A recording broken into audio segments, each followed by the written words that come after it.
What's up, y'all? Welcome back into Believe in Kentucky alongside Cole Park from the Cat's Paws. My name is Vinny Hardy, coming to y'all on the Believe Network. If you're watching, thanks for watching.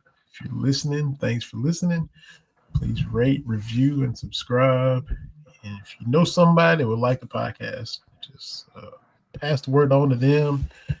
Email it to them, tweet it to them, text it to them, send it on to them. That way they can consume the podcast as well. And we'd appreciate all of that. Cole, man, bye weeks have come and gone. It's officially basketball season. So we got a lot of stuff going on. It's that crossroads. It's that balancing, that multitasking, both sports going on from now on. No more Saturdays off for you, man. That's it. You got to go seven straight, and maybe they'll make a bowl and you have another one too. So you never know. You do never know, right? Anything can happen. Anything can happen in the SEC. We've seen some crazy results these last few weeks, some crazy happenings in the sport these last few Ooh. weeks, from a game away from being number one in the country to fired in 3 weeks at Penn Ooh. State. Mm. Brutal scenes, brutal scenes. I mean, it's a bit more complicated than that. We can be honest about it, but life comes at you fast sometimes. So we'll see what these next few weeks look like for Kentucky. It is going to be looking busy for me. We got basketball coming up, blue-white game on Friday with Kentucky hosting Texas Saturday. Then after that, we start with the exhibitions, Purdue, Georgetown, start the season with Nicholls State. Shout out Thibodaux, Louisiana. Um, then, football front, it kind of just keeps rolling. They got another road trip to Auburn coming up. They got Tennessee at home right after Texas. I mean, it's not gonna lighten up anytime soon. Yeah, that's it. So anything coming out of the quotes or the offensive defensive staff that you heard about, coming out of the bye week, they catch your ear, some of the kind of the same stuff as normal, the typical, usual. All right. Yeah, I mean, I think that there wasn't a ton that really stood out to me this past week in terms of coming off the bye week. You get some updates here and there during the bye week. You get some updates after the bye week, but nothing really groundbreaking. I think the offense made a lot of strides at Georgia. We saw there's a hope to kind of keep that going. We've heard that Cameron Miller has been featured a lot more heavily in practice. He's a guy they're expecting to lean on going forward. They're going to use Cameron Miller. We've heard some flashes that maybe DJ Miller is going to join that camp. Missed the start of fall camp with an injury. Stoops said when you miss a few weeks of fall camp, you might as well be starting months behind the rest of the team. Another freshman there. So we've heard that maybe both those Millers might be featured against Texas. Still some time to go on Montaven Quisenberry. Um, not a lot of comment on that question, but the answer seemed like it might be a little while before we see him still. On the Elsewhere on the offensive front, Cutter Boley continues to improve. I think this is going to be an interesting game for him this weekend because there's kind of parallel stories going on there with Cutter Boley and Arch Manning. Yeah. Both of those players continuing to seemingly improve every single game. Both of those guys maybe had a lot of expectations. Maybe Arch certainly a lot more expectations than Cutter Boley, but I think there was kind of a sentiment within some portion of the fan base that Cutter Boley was going to have all the answers to fix the offense when they put him in for Zach, and that just wasn't the case. Arch Manning had the famous August Heisman syndrome, where everyone's saying he's going to win it all before the season starts. Comes out and he's clearly not there. I mean, he even said, dial it back a little bit, guys. You got Mark Stoops saying in his presser when asked about it, he's like, I feel like it's not really fair to the kid that he had all that placed on him. He seems like he just wants to get to work and do his thing and work on getting better. And it was all the outside noise that really caused a lot of this big story. I mean, we got to be honest with ourselves. A story asking if Arch Manning is the biggest flop in college football. Come on. First of all, no, he's not even close to the biggest flop in college football. But second of all, come on, But regardless, so parallel stories there with Cutter Boley and Arch Manning, kind of two young quarterbacks continuing to find their stride and get better game after game, get more comfortable in their offensive scheme, see how the offense kind of shifts to build around them more, to tailor to their strengths. And then also, this is Cutter Boley's second shot at Texas. He got in there last year a little bit, didn't quite go how he wanted it to go, and he's shown a lot of growth and improvement since then. So we'll get to see kind of how he's developed in real time there. Seth McGowan struggling with his injury still. Got kind of banged up at South Carolina, I believe. Played a little bit, less than 100% at Georgia. We could all tell the run game struggled a little bit to solidify itself in that one the same way it had in weeks prior. Saw him more in the pass game. And we've heard that he's banged up right now. He did not practice on Monday, I believe, but he's going to be close. Stoops said. So we'll see how it goes with that. We asked Bush about it on Tuesday. He said, we're working on getting Seth back. We want to get him healthy. But if nothing else, we're still very confident in Dante and what Jason Patterson has shown us as well, some of those young guys. So a little bit there. DJ Waller might be expected to be back this week. That's a big one for Kentucky. Been out since the Toledo game. Got injured in practice with a hamstring. Mm-hmm. Seems like he might be back. We got word that Jaden Smith will most likely be back, but Nasir Addison is less likely. So we'll see how that all goes in the defensive front. Obviously, the defense has arguably more weight on its shoulders going into Texas than the offense does, because the defense is one that I think a lot of people were very frustrated with in Athens, whereas the offense kind of showed signs of improvement. It's not Yeah. to say the offense doesn't have weight on its shoulders. It needs to continue that improvement. It needs to continue to make plays, but I think there's a lot more people that are wanting to see something more out of the defense that we haven't quite seen yet. So that'll be interesting to see how they handle this game this weekend against Texas. Yeah, yeah. The tackling on defense, the offense still has weight. Like 3 touchdowns in the game. That until that monkey gets removed, it's still gonna be weight. And that's not gonna And I don't know that I necessarily improve. expect it against Texas. I mean, it's Yeah, Texas. That's a Texas defense. yeah. So that's gonna continue to be a question that's going to continue to be talked about to some degree until they actually put up 21 points on their own and move the ball to pay dirt 3 times. So whenever it happens, and it's SEC,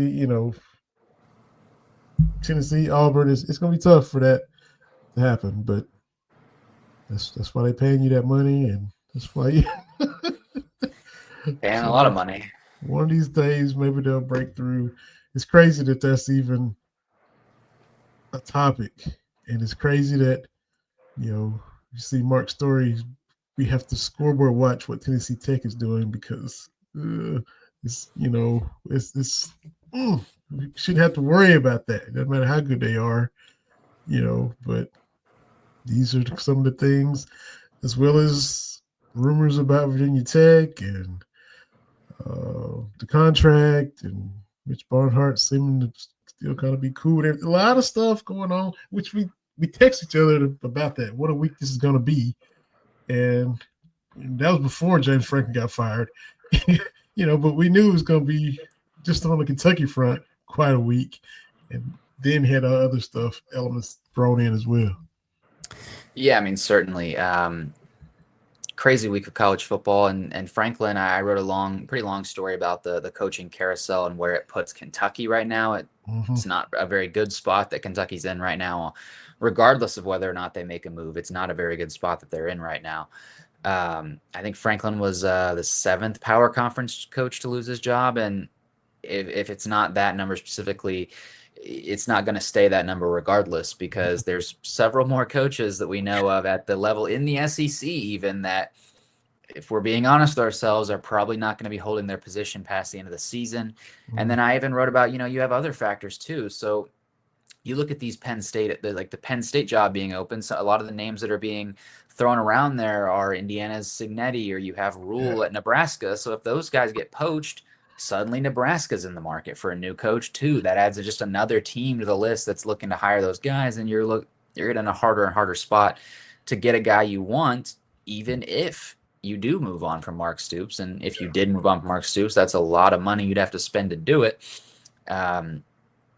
So it's a tough spot they're in regardless, but um, it's been a crazy cycle. It has been, and it's been a crazy spot for Kentucky to be in, and it's going to be interesting to see how Barnhart navigates that. But I would agree too that there's been a large portion of the fan base who's kind of started to take out some of their frustrations on Barnhart. People bringing back up the John Calipari thing. Clearly it all worked out. People are very happy with Mark Pope right now, but there was a lot of talks that were similar to what's going on with Stoops now with John Calipari before he kind of chose to fall on his own sword and go to Arkansas, make that move on his own. There was a lot of talks of he's got a lifetime contract. Kentucky's not going to pay that buyout. They can't get rid of him. So what do you do? And you can say they should do it out of love for the university, but at the end of the day, you also have to realize that these are people, and as the coach, Calipari and Stoops both, there's no necessary incentive for them to agree to renegotiate their contract. They're sitting just fine with what their contract. I mean, Stoops, people can say, what about a negotiated buyout? If he wants to, but if he doesn't, he has all the power in that situation. That contract is signed. He doesn't have to negotiate it at all. It's fine the way it is for him. Mm-hmm. So, you know, um, people have been resurfacing kind of the Calipari contract situation before he chose to leave on his own and how that could have reflected poorly, and some frustrations there. It's been a tumultuous time to be a Kentucky fan, which feels weird gearing up towards a basketball season that everyone's really, really excited for. Baseball has expectations this spring. The volleyball team's doing phenomenal. I don't know if they'll ever lose an SEC set again.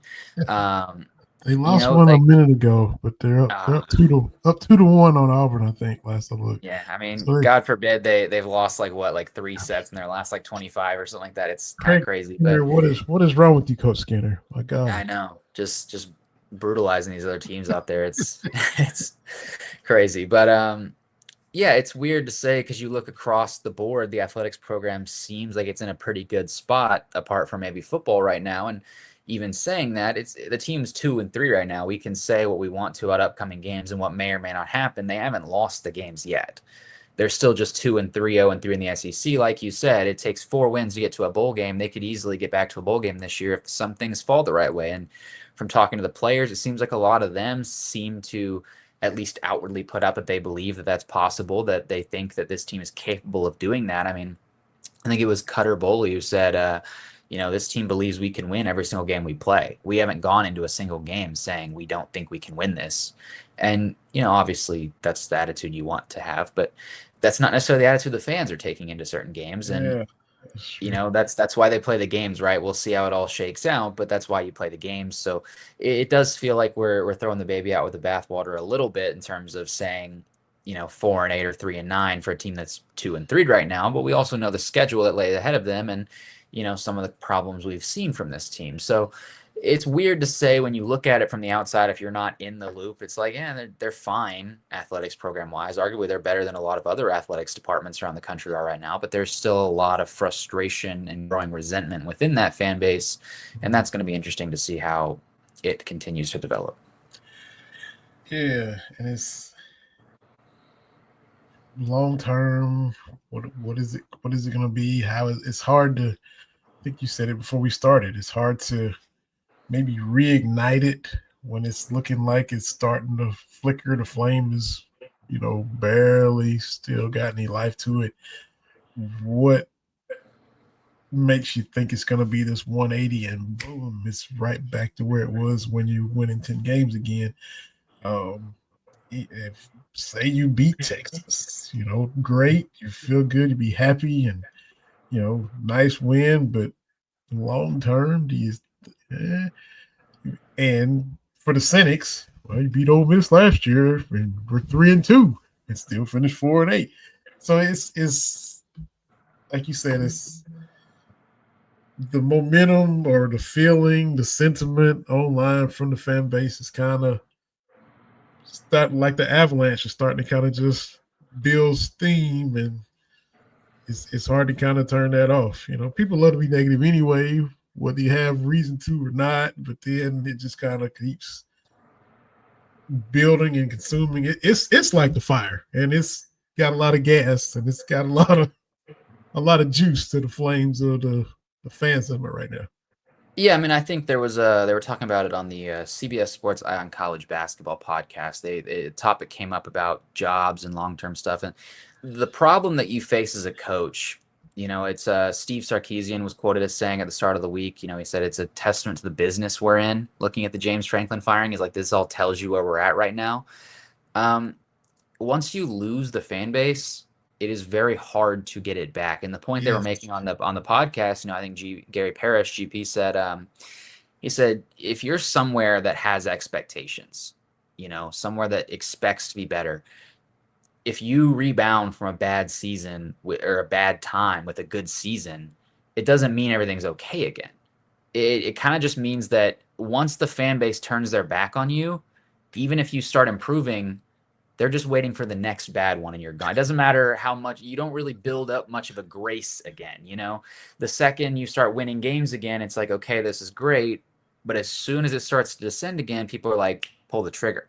So you're at a spot right now where I'm not saying everybody, I'm not saying he couldn't get a lot of it back, but a lot of people have turned on Mark Stoops. And quite frankly, whether it's the human condition, whether it's fair or not, a lot of people, once they turn on somebody, there's not a whole lot that person can do to win it back. There's not a lot that can be done to change some people's minds. And some people have made up their mind that Kentucky needs a change.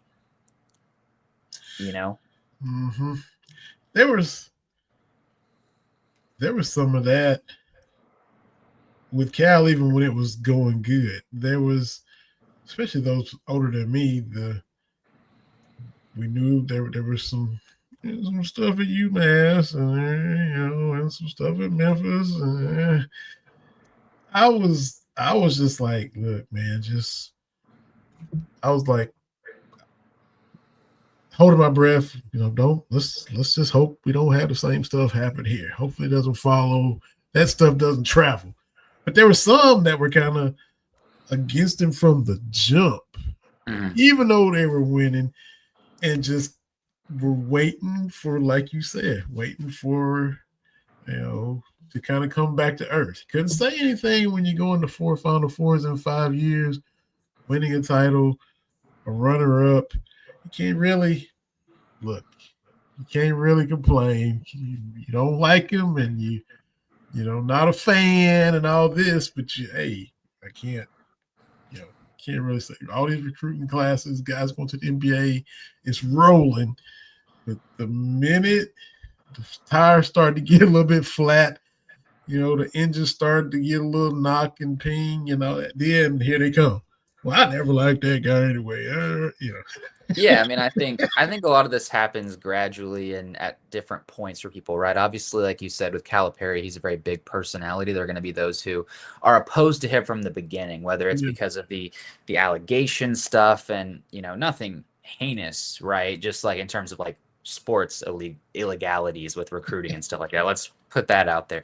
The allegations of maybe paying players, some recruiting violations at Memphis or UMass and stuff like that. Oh well, there's gonna be those people who are opposed to it from the beginning, and then you win the national title. But I think obviously the following year you miss the tournament entirely. You go to the NIT when Nerlens Noel is injured. Obviously, some people are willing to forgive that a bit more because of the injury, and also you just won a national title. I'll take it. But 2015, I think a lot of people got really frustrated with that. And it feels weird to say a team that lost one game all year, but a lot of people wanted that undefeated season, and it seemed like they could do it, and they just didn't. And you know, I think even Calipari would admit to you that with some of the talent they brought in here, one national title is arguably a disappointment at Kentucky with the amount of talent. You look at the amount of NBA players there are from Kentucky right Yeah. now. They won one national title, and it was pretty early on in his tenure. So there was also that kind of James Franklin-esque, not that Kentucky couldn't win big games, but there's also a lot more games in basketball than there is in football. But that's kind of what ended up getting, doing in James Franklin is not that it doesn't matter that they were one or two plays away from going to the national title game last year. It doesn't matter that they were number 2 to start the season and on the cusp of getting number 1 if they could have just beaten Oregon. That was obviously before Oregon lost to Indiana. So it wasn't that. It wasn't even necessarily just the losses to UCLA and Evansville, Northwestern. Uh-huh. It wasn't just the losses to UCLA and Northwestern either. I mean, those are bad losses for any coach, but a lot more of it had to do with this perception that James Franklin could not win when it mattered. Penn State was always perennially on the cusp. You're right there. It was when it was a 4-team playoff, Penn State was a team who would be always like 5 or 6, maybe 7 or 8, but they just couldn't get in. And then they expanded the playoffs, and it was Penn State as a team that was one play away from making the title game. but they still couldn't get it done. They could not win the big one. Mm-hmm. And that's what did him in. And that's kind of what started a lot of people to sour on Kentucky, I think, with Calipari is that, you're bringing in all these players. People can dislike things he said about like prioritizing the players getting to the NBA, prioritizing this and that. I know there was a lot of people who were frustrated with the whole national anthem thing, if we're going to be honest about it. But regardless, a lot of the people who started to turn on Calipari because of not winning the big one that they thought should be the expectation of Kentucky. It should be your standard. And then obviously 9-16 happens after the coach, which we got to be honest with ourselves. That Kentucky team was peaking at the right time, right before the tournament got canceled. That's a tough break for you. You make it to the, I think, Elite Eight in 2019, because that's when they lost to Auburn to not go to the Final Four, if I believe. Yeah, Yeah. yeah. So Then there was a you loss make to you make Kansas State in there yeah. when There's you should the have loss to lost Kansas to. State. I think is I want to say that was the year that Virginia lost to UMBC, because Arizona also lost to Buffalo that year as the Yeah. 2 seed, so it was Mm-hmm. wide open, and then they lost Yeah. to Kansas State. Yeah, Mm-hmm. tough scenes, but regardless, you have the tournament canceled, then you go 9-16, so that's 2 years without a second weekend, 2 years without an NCAA tournament. Then you have the St. Peter's disaster. You bring that whole team back, and inside the house stuff, players not gelling, some drama behind the scenes.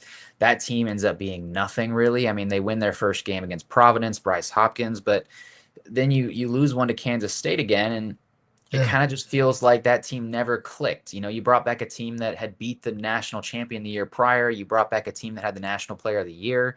You brought Yeah. back a team that was a 2 seed and just had a really bad ending. And you kind of really get nothing with it. And then you try to reload. You bring in the famous freshmen, the Rob and Reed and DJ and the whole thing on the shirt, and then it's another first round upset against Oakland. Yeah. And it didn't all happen at once. It happened gradually. And I think for Kentucky, it's happened gradually. You know, Obviously the last 10-win season being vacated hurts. Yeah. That takes a major hit on that resume. But the year after that, you brought back Will Levis, you brought back Liam Cohen. There was a lot of expectations, or that was the Rich Gangrello year. My apologies. Mm-hmm. You bring back Will Levis, and you have a new NFL type offensive coordinator. You have expectations. People were talking about Catlanta. They were talking about playoffs, and you go 7-5 with I think 3 straight losses in there after the bye week. Yeah. Uh, they lost their first one and then lost 3 straight. So that was disappointing. And then you bring back Liam Cohen, who you knew worked before, got you a 10-win season. You bring back, you bring in Devin Leary, who people thought could do well. You bring in a whole lot of pieces, and you go 7-5 again. And Yeah. people kind of start to say, has this peaked? Have we reached the best that it's going to get here? Mm-hmm. And then we've seen what it's become since then. It's not gotten a lot better since then. 4-8, and now a lot of people already writing the season off as another 3-9, 4-8 type of deal. Again, got to play the games. This team still believes they can win. This team believes they can beat Texas this weekend. So we'll see. But it's not all just this year and last year. There were frustrations with football before that, and there were even before the 10-win season. There were people saying, I don't know that Mark Stoops can get Kentucky into the playoffs. And if that is the next progression of what you want to build here, I don't know that he's the guy who's going to get you that next step. Yeah. And now Mm-hmm. it's kind of started to go the wrong direction, and more people are turning on him, because at the time people saying that were kind of just dismissed, like, what are you talking about, winning as coach in program history, all of that. But now those people feel a bit more vindicated, and other people are kind of hopping on that train, and it's kind of like you called it earlier, an avalanche at this point. Because the record, the SEC record, the home record, and The the SEC. winning big games record. I mean, Yeah. ranked games, SEC games again. I mean, Stoops has never beaten Georgia. Yeah. I don't believe he's ever beaten Alabama. A lot of the game, like Tennessee usually gets the better. He has beaten Tennessee a couple times, but A couple. usually still feeling like Tennessee's getting the better of you. For the most part, it kind of feels like Kentucky won the Oh man, games it needed to, but just didn't win the ones that mattered the most. the first, both 10-win seasons. still lost to Tennessee. I do believe. I know it was, especially with Josh Allen, they went down there and lost 24-7. Wasn't even close. That Tennessee I think team, under Stoops they've won one here and one in Nashville or one in Knoxville. Might be yeah, wrong. they won in 2017. They won here. 2020, they won in Knoxville with COVID. It was Mm-hmm. the Boss Man Fat pick six, the Jamin Davis pick six. Mm-hmm. Jared, whatever was throwing, he was just throwing interceptions all over the place.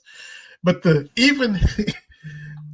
so yeah, you win 10 games twice and still can't beat Tennessee in either one of those But times. if it makes you feel any better, the 2019 loss in Lexington has been vacated. So Was that the 33-27? Was that the that was a close 17-13. Tennessee scored. and up 10-0, 13-10. Is that the one? That's the one I was covering that one. It was a game we're up and they get a goal line stand. Tennessee does. I don't think I'm on Lynn Bowden. Might be mixing years. But that's when they should have won. The Josh Allen squad, they lose 24-7. Kentucky led 13-0 in that one at the end of the first quarter and then went on to Yes. lose 17-13. Yes. I was in the box for that one. Goal line stand could have went up 20-0, or could have really been a knockout, and you get stopped on fourth down, and that flipped the whole game.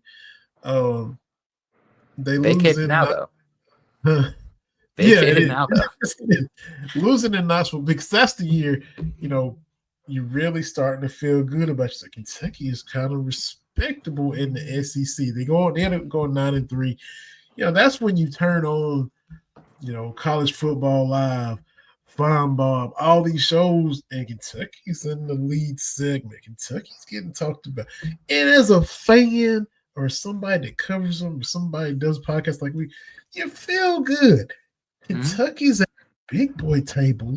I even remember my freshman year, that second 10-win season when they put up 42 at home against Tennessee, but they couldn't get a single stop, and the difference ended up being a field goal going into the halftime to lose 45-42. I mean, the offense got you 42 points against Tennessee at home in a season that ended up being 10 wins, and a field goal in the first half that I remember. I was a freshman in college. I think I remember saying, when they kicked that field goal right before halftime, I said, watch that field goal be the difference. Just watch it happen. I'm telling you, if they lose by 3 points, it's going to kill me, because that field goal was so preventable.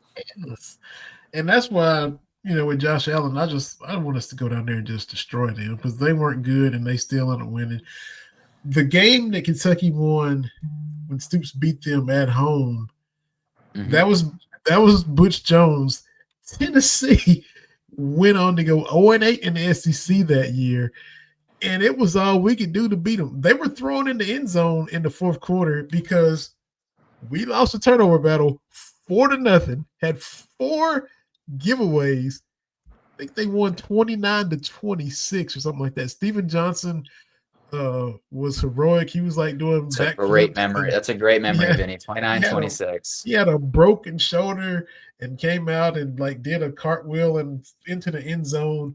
And so my point in all this, I know I'm rambling and we got off track and all this kind of stuff, is even when you beat them, you had to exhale.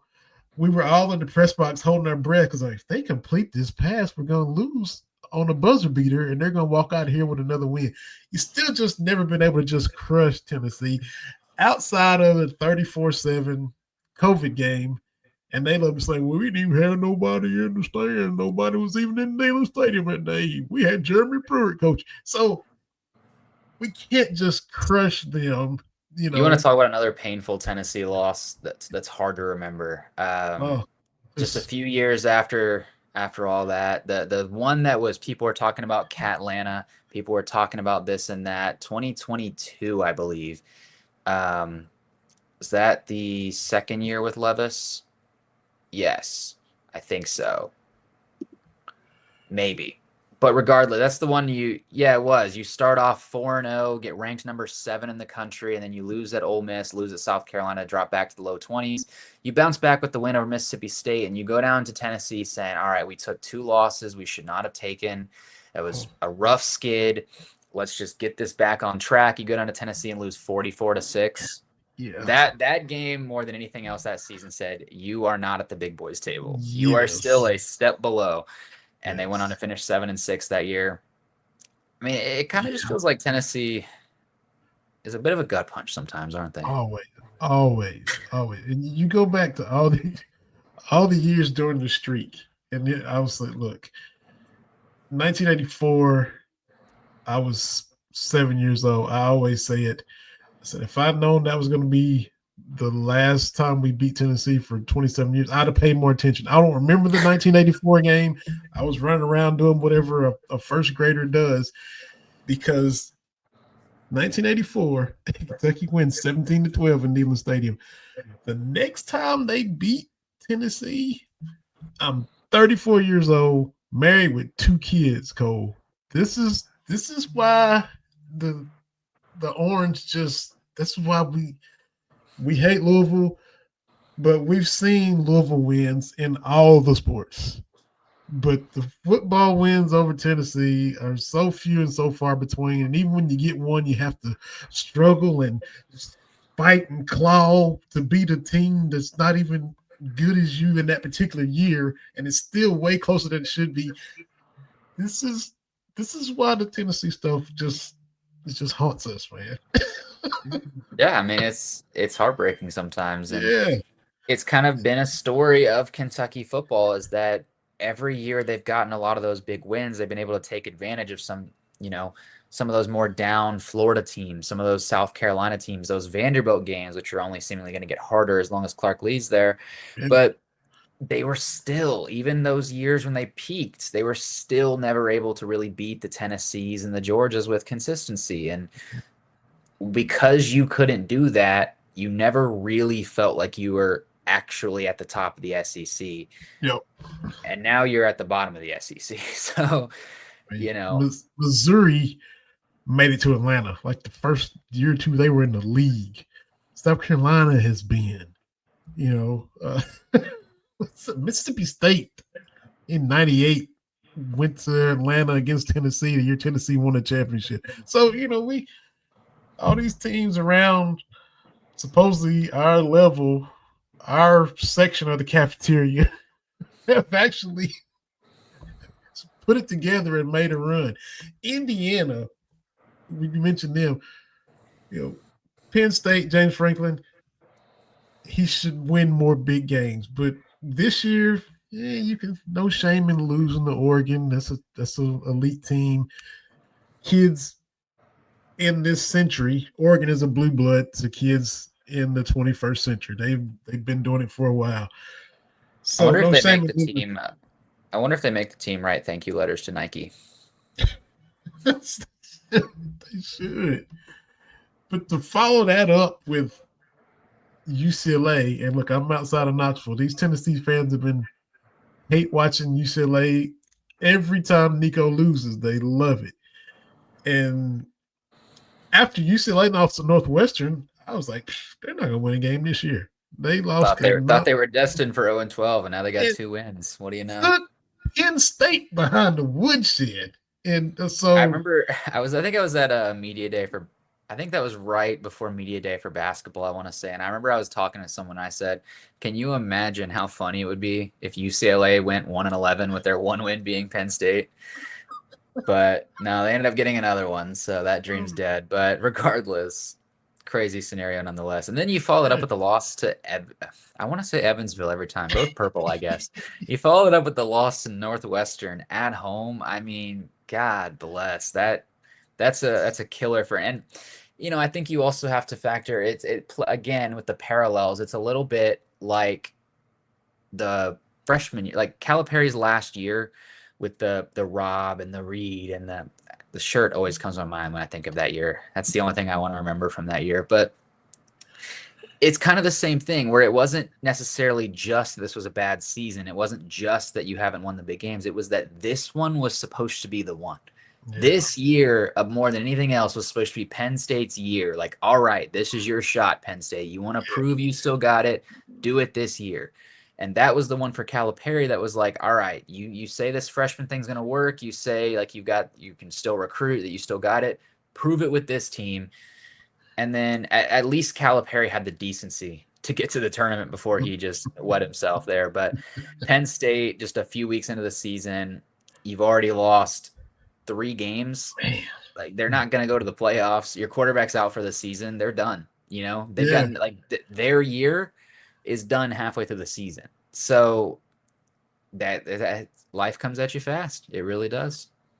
And then, maybe say they beat Northwestern and ended at a 2-game losing streak. Maybe he Maybe you makes get it through, but then you add in the fact that he's doesn't seem to be the most likable dude, and there's probably been rubbing people the wrong way up there. He's been up there 12 years, so you're already losing all the big games. People don't like you already. It's not like, hey, it's James. It's hey, here comes James. So that if they don't like you already, now you lose to Northwestern. Oh, that's the perfect opportunity. Apparently, the Bills owner is a big Penn State guy, a Penn State alum.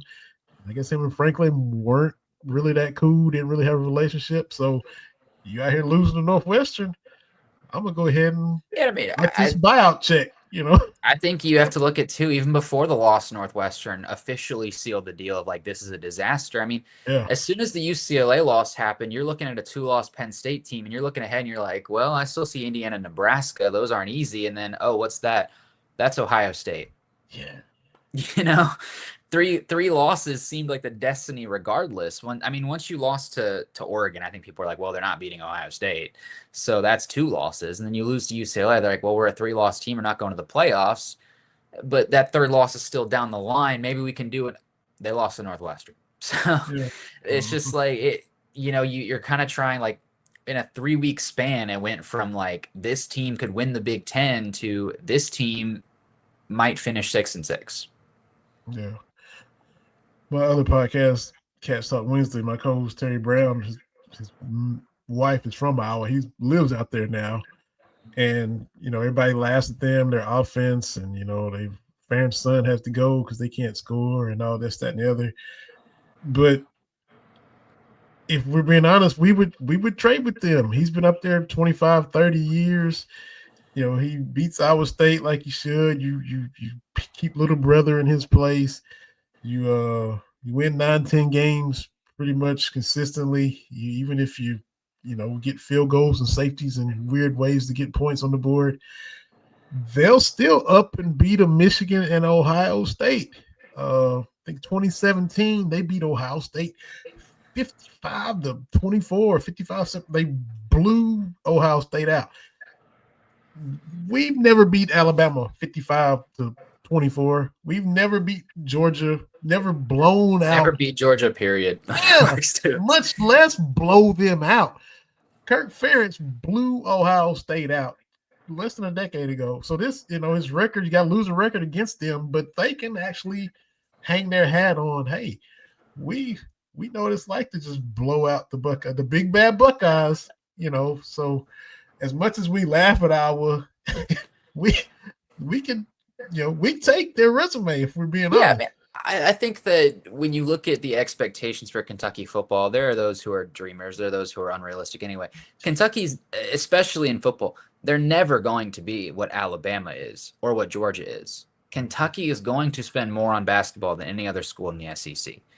And it's also, Mitch Barnhart's already said, they're going to spend money on baseball. They're going to spend money on softball, on volleyball, on women's basketball. So by default, they're going to be spending less on football than anyone else in the SEC. That's just how that works. That money has to come from somewhere, and there's a hard cap now. So it's not an infinite pool.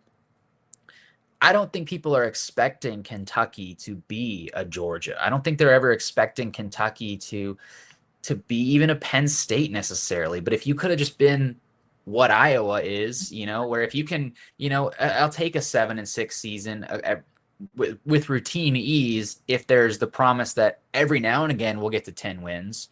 And with the playoff system as it is, that's a playoff spot. Yeah. Tennessee, you think that they're out here happy they lost like 44 to something in the playoffs? No, but you think they're not celebrating the fact that they went to the college football playoffs? They are.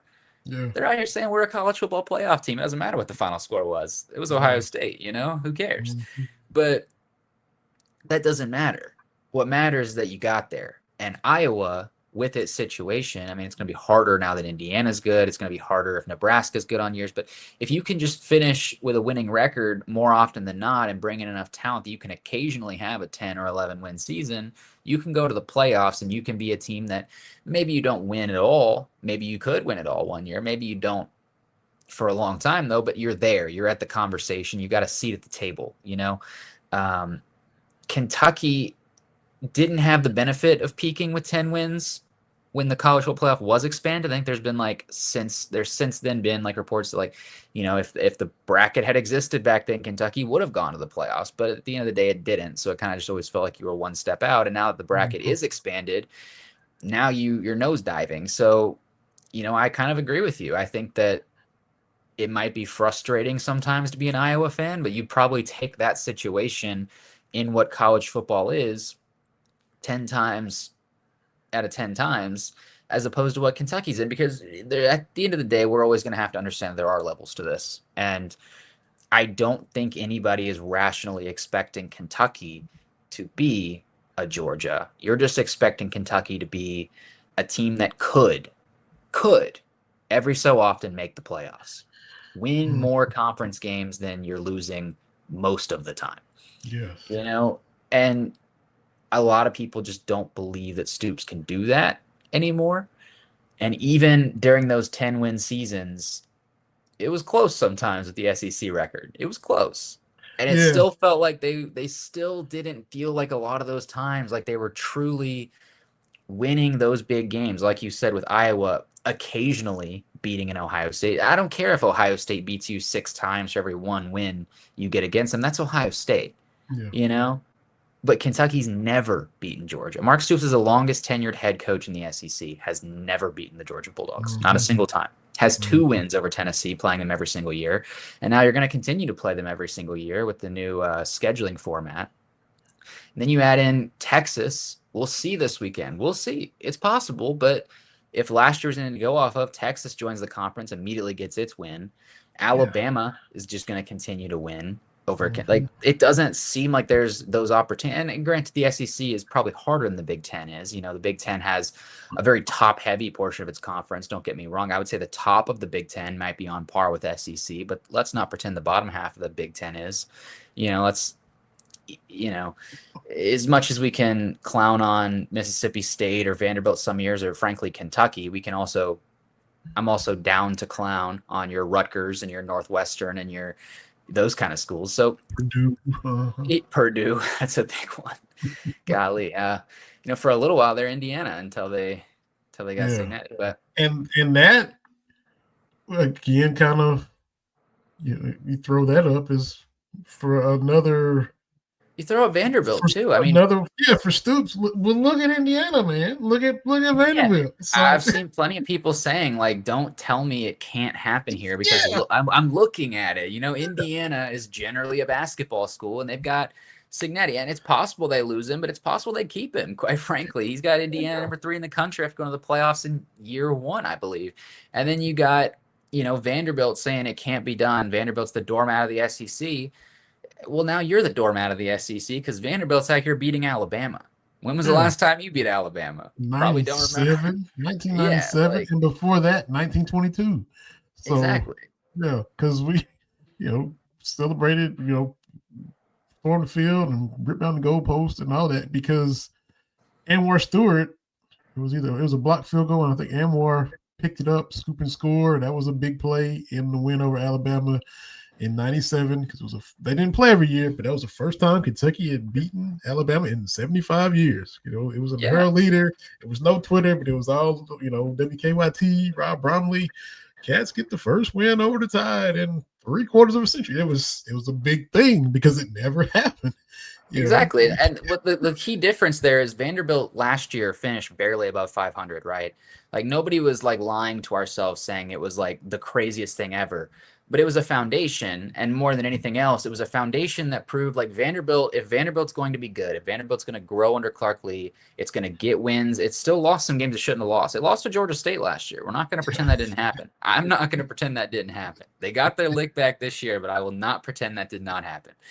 yes. Um, but in 1 year of finishing above 500, you beat Alabama. And you were close. You were really close to beating Texas too. You had people believing you could do it for a little while there. So, and then you had people believing this year that you could have gone into, played Bama again and very nearly beat him again. So it's not that I think people would look back on those two 7-6, 7-5 seasons for Kentucky after the 10-win season that's since been vacated a little bit nicer if they had have won some of those big games, but they didn't. It was like you won the games that you probably should have while still losing some you shouldn't have. But any of the, like you never really won a game that I didn't believe you should have, Yeah. And last year, maybe you could say that about Ole Miss. Like I didn't believe they had a shot going into Ole Miss, but they got that win, probably one of the biggest wins under Stoops. And then you don't win a single other game in the conference, and that kind of rains on that parade just a tiny bit, I think we can say. So, in one single year of Vanderbilt football being on the rise, they've already done something it never really felt like Kentucky did. Yeah. And that was beat someone that seemed unbeatable for a program of your caliber. Because a lot of the wins over Florida, because that was another streak too. You lose to them 30 years in a row. You break it down there in the swamp, but then when you're beating them with the Trevor Wallace block kick and all that, they end up not Ends up being not being a good. very good season Yeah. for them. Yeah, I mean they were number 10 at the time, but then they fell off a cliff. I didn't think, flashing back to '97, that Alabama team I think went 4-7, but at the time, look, Kentucky beat Alabama, and the name that resonate, the weight that carried, because Alabama has always been Alabama, even though they went on to a bad year. Same thing though. But those Florida wins, the win over LSU, that LSU team ended up not being that strong of a team because Was that before or right after they fired Coach O? he got fired in 20. They won in 2019, right? They won I the think championship they beat LSU again at home while I was in college. because he won it in 2019 with Burrow, right? Yeah, they won the title in 2019 with And Burrow. then like 2021, he's like, you got to Yeah, go. he got fired after 2021, and 2021 was the year that Kentucky beat them in Lexington. Yeah, yeah. So again, you get a big win over an LSU, and then LSU ends up firing its coach by the end of that season, not living up to it. So it's just kind of like that win feels less impactful after Yeah. the fact. It feels like every time you beat or got a big win, it turned out to not be such a big win. Something happens every time. Yeah. So we just want, I mean, to sum it up, just bring the floor up. Just bring the floor back up to where it's 7-5, and you can jump up to 9 and all that, which is basically the story of Kentucky football forever. I don't know how many years as a kid growing up. Well, if he goes 6-6, they'll build a statue for this guy. That's all. That's where we live. I think in some ways Stoops is also a victim of his own success. Yeah. You have to acknowledge the fact that Mark Stoops raised the floor of Kentucky for a little while. He made people believe that it was possible at Kentucky again. And he's kind of a victim of himself in that way. It's a little bit ironic and poetic at the same time, a bit of a modern day tragedy, if you will, that Yeah. Mark Pope, Oh. God, I'm tired. Mark Stoops made people believe that something more was possible, so much so that those same people are now trying to get rid of him because Yeah. they don't believe he can meet the standard that he set. Mm, That's wild. That is wild. So yeah, that's where we are. Um, Basketball, real quick. The men picked second. The women picked eighth. You good with both of those, or you think they ought to be, or what? I'm fascinated by a lot of things. One, I respect Mark Pope saying that he loved getting ranked number 9 in the preseason AP poll, saying they're seeing number 9 everywhere. I respect that. I think that there were people who were very frustrated by that. I had someone text me complaining like they're like number 9 feels way too low, and I was like, I understand that, but also like you're also not really getting how these polls usually work. I didn't expect them to be much higher than number 9, even if you think by the end of the year they could be much higher than that. I figured that'd be about where they were ranked when the poll came out. But I also think that a lot of people are very so zoned in on Kentucky that they aren't really dialed into some of these other teams. Because I want to read you some of these texts that I sent back and forth with this person, because they were just complaining about the teams that were ranked over Kentucky. They said, no way is BYU, Michigan, and St. John's better than Kentucky. I was like, well, buddy, St. John's had a case for some people to be number 1. They got Rick Pitino in a crazy. He's like, okay, but BYU. I was like, okay, the BYU that spent truckloads of money, landed the number 1 overall recruit, went to the Sweet 16 last year, and has like absolutely invested everything they've got in that head coach. And a Michigan team that has a good coach, got Yaxo Landeborg over Kentucky after he chose not to go to the NBA, arguably, one of the better transfer portal class in the country. There's a lot of reasons these teams are ranked where they're at, And that's not me saying that I don't think Kentucky could be higher than number 9. It's just saying, like, it's a preseason ranking. Kansas was number 1 last year. What did Kansas become last year? Not number 1.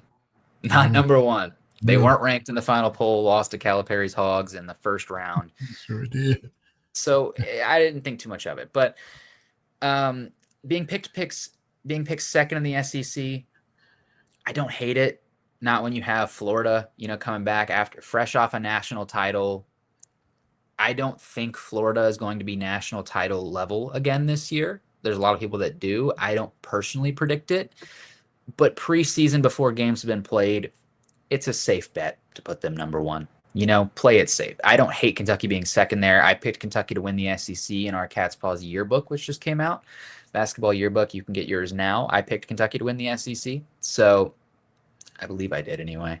Hope I'm not wrong on that. But I think I picked Kentucky to win the SEC. So I think it's possible. Number 2 doesn't bother me at all. For the women, the SEC's loaded, but that feels a little bit low to me. I feel like I've been a little bit surprised by how, I don't want to use the word disrespect, but how little respect Kentucky's gotten on the women's basketball front. It's Kenny Brooks, surprising year 1. Obviously, you had a tough loss there to end the season, but brought in some good transfers, brought back some key pieces. I mean, I think Kentucky could be good. Obviously, we saw Kenny Brooks call his shot at Big Blue Madness.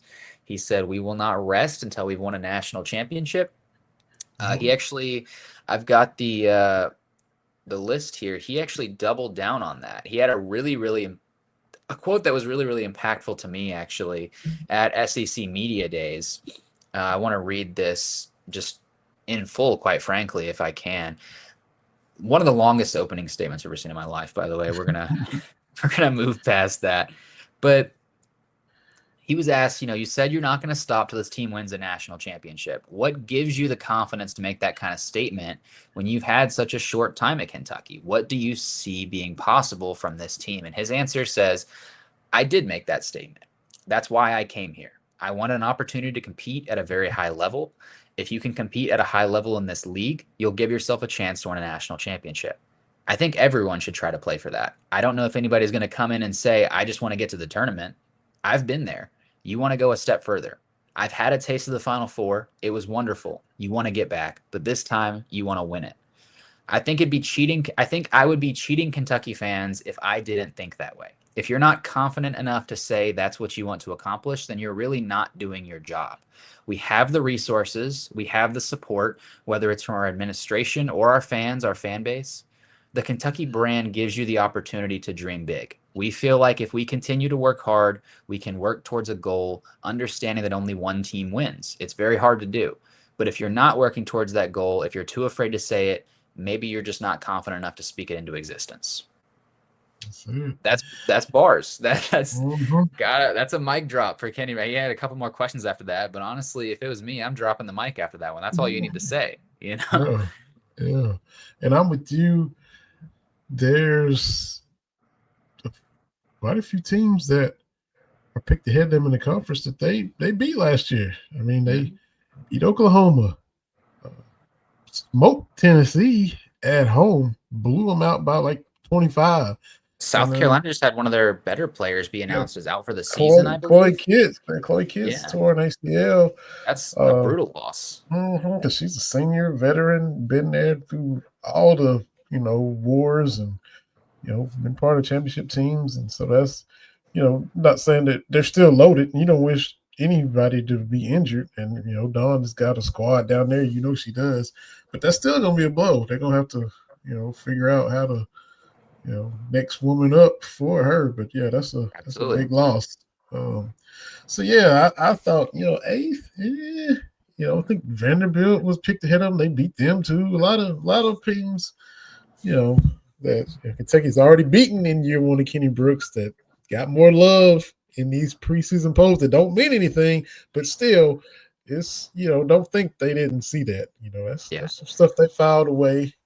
You brought So, up Vanderbilt. I do want to give, speaking of just funny things on social media and records, I do want to give Vanderbilt women's volleyball a special shout out for when they won their first SEC game this year. They made this big old graphic like Vanderbilt wins its first SEC game in like something like over 2 decades, I think. And all the people in the comments are like, what? Like, how is that possible?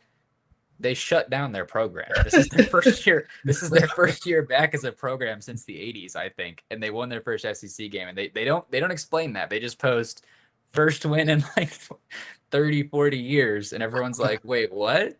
I love it. I love the commitment to the bit there for the social media team to just not add any kind of context, just say that they won their first conference game in like 40 years because they didn't have a team. Commit to the bit, man. Gotta love it. And if I'm not mistaken, their coach was a Skinner assistant. I think he used to be at Kentucky. Coach Anders was at UK. So the Craig Skinner coaching tree is, taking roots and having offshoots and branching on and out already. So successful as he's been, it's no surprise that he's going to have some assistants move on to be head coaches. So good stuff, man. Oh, covered a lot, man. A lot of football. Had to get James Franklin in. Basketball's officially underway. So next time we talk, it'll be a couple days ahead of the exhibition game against Purdue. So We'll know what the result of Kentucky Texas was. Yeah, that's right. So busy time. All the sports are happening. The Yankees did lose, so that was great. And now it's all coming full circle because the Yankees got their L. Blue Jays, it's your time. It's your time, Blue Jays. You're getting eliminated next. If the Red Sox can't win it, I'm not one of those. Listen, I get it. I know some people do it. I'm not one of those. If the Red Sox aren't going to win it, you are not going to catch me rooting for an AL East team. It's not going to happen. It's not going to happen. I wanted the Blue Jays to beat the Yankees because I hate the Yankees more. They did their job. Thank you, Toronto. Now take your L to Seattle and get out of my face. That's right. It's setting up nicely for you. So I need the Brewers to do a bit better, though. We cannot have the Dodgers getting back there. We cannot have that. Series is heading to LA now, and yeah. If the Mariners win it all, I'll be happy. That'd be cool, man. I'll be fine with that outcome.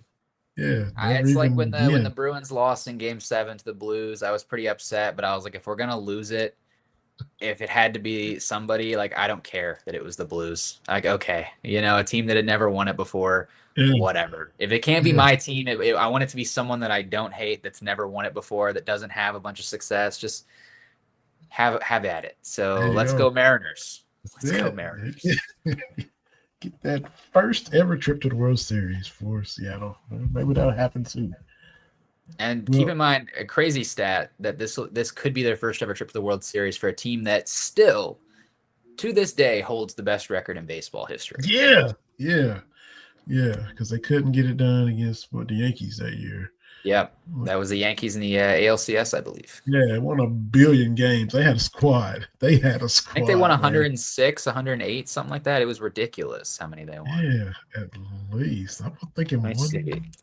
It might have been. I think it was like 116. Yeah, 116. It was insane.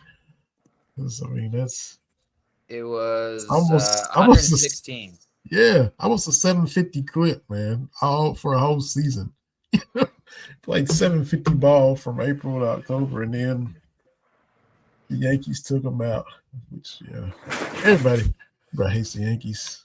Everybody, I don't know if you just heard that, but that was Cat was sitting on a bag on my table and fell off. The whole bag fell off the table. She sat too close to the edge, unfortunately. She's fine. She's just a bit curious of what just happened to her, but a bit of a crash in the background there. That's all right. Hey, Cat is the star of the podcast. So, on that note, man, we'll say good night to everybody. So, Cat, see you're good. Glad you're all right. No injuries sustained. Everything's good. She lost one of her 9 lives. That's right. We'll send you back on the chair next week in your usual perch if you want to be there. If not, we'll just do whatever you want to do, Cat. It's your world. And Cole and I are just living in it. So, on that note, go Cats. We'll hail at everybody next week.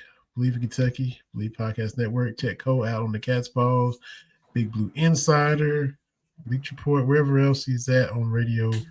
And we appreciate y'all checking us out here on the podcast each and every week on the Believe Network. This is Believe in Kentucky. We'll holler at y'all next time.